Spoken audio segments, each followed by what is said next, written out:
मेरा चैलेंज है, CCTV footage counting centre का मैं 100 ऐसे देता हूं आपको एसी, इलेक्शन कमीशन 10 रिलीज कर दे। मैं आपको कंप्लेंट का कॉपी देता हूं जहां पे 17C में जो ईवीएम रिकॉर्ड हुआ था और जो काउंटिंग टेबल में जो ईवीएम आया है दोनों गलत अलग मशीन है, सीरियल नंबर मैच ही नहीं कर रहे। 90% मशीन्स वेर 92%, 93%, 95% चार्ज। ये कैसे संभव है?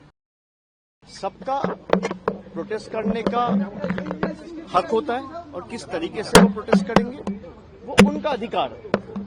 अब जो कॉम्पिटेंट अथॉरिटीज है उनको क्या करना चाहिए वो तय करेंगे।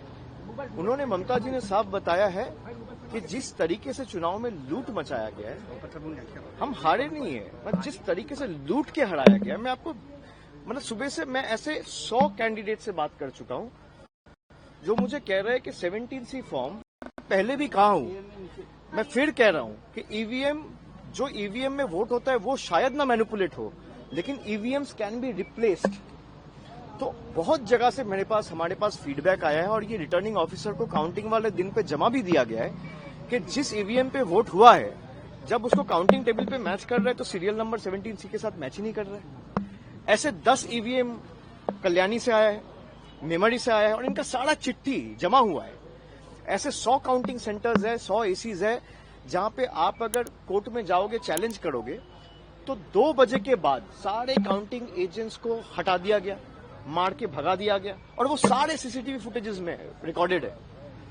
आप मुझे बताइए 2 बजे तक जहां पे 90%, 80% काउंटिंग कंप्लीट होना चाहिए, आप कल टाइम स्टैम्प देख लीजिए इलेक्शन कमीशन का, दोपहर को 2 बजे तक, 2:30 बजे तक सिर्फ 3 राउंड, 4 राउंड काउंटिंग हुआ था और 20 राउंड बाकी है, कहीं 24 राउंड बाकी है, कहीं 25 राउंड बाकी है, कहीं 18 राउंड बाकी है।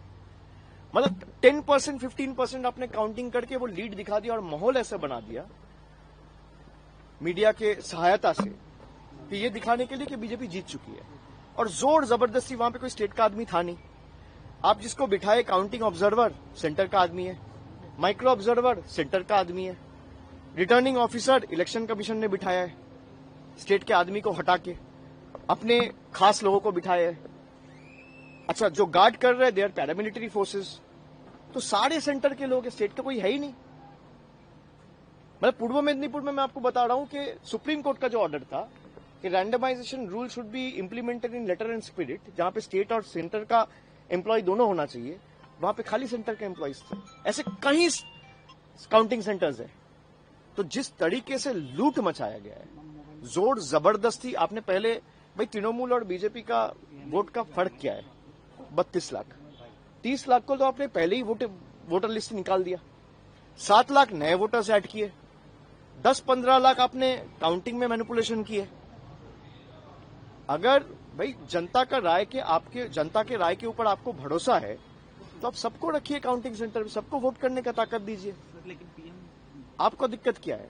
सर पीएम ने तो कहा ये बंगाल का जनादेश है, तो क्या ये बंगाल का जनादेश आप नहीं मान रहे हैं? नहीं, अगर जनादेश है तो भाई आपने देखा ना, काउंटिंग सेंटर से तृणमूल के लोगों को भगाया गया मार के। वो सारे सीसीटीवी फुटेजेस रिलीज करे। भाई इलेक्शन कमीशन कुछ भी करता है तो आप लोगों को मीडिया में दे देता है रिएक्शन व्हाट्सएप ग्रुप में, तो सीसीटीवी फुटेजेस रिलीज कर दे कि काउंटिंग सेंटर में नहीं हुआ है, हम मान लेंगे जनादेश है। मेरा चैलेंज है, सीसीटीवी फुटेज काउंटिंग सेंटर का मैं 100 ऐसे देता हूं आपको एसी, इलेक्शन कमीशन 10 रिलीज कर दे। काउंटिंग सेंटर का पूरा दिन का सीसीटीवी फुटेज, खास करके 12 बजे के बाद से 6 बजे तक का, 6 घंटा का रिलीज कर दे। मैं आपको कंप्लेंट का कॉपी देता हूं जहां पे 17C में जो ईवीएम रिकॉर्ड हुआ था और जो काउंटिंग टेबल में जो ईवीएम आया है दोनों अलग मशीन है, सीरियल नंबर मैच ही नहीं कर रहे। मैं देता हूं आपको, चिट्ठी भेजता हूं मीडिया ग्रुप में अभी।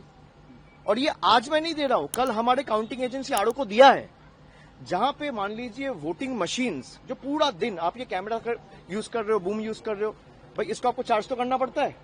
12 घंटा मशीन यूज हुआ है, जिसका चार्ज खत्म हुआ 50%, 55%, 59%, 60%, 90% मशीन्स वेर 92%, 93%, 95% चार्ज। ये कैसे संभव है? तो जनादेश है तो आप ये सार्वजनिक कर दीजिए, हम मान लेंगे जनादेश है।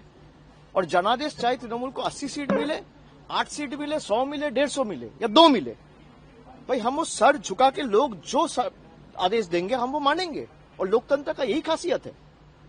लेकिन जिस तरीके से आपने माहौल बना के लोगों को वोटर लिस्ट से बाहर करके जोर जबरदस्ती, कभी ईडी, कभी सीबीआई, कभी एनआईए से जिनको नोटिस दिया, और ऐसे भी लोग हैं जो काउंटिंग एजेंट्स थे कल, उनको भी नोटिस गया ताकि वो काउंटिंग में नहीं जा पाए।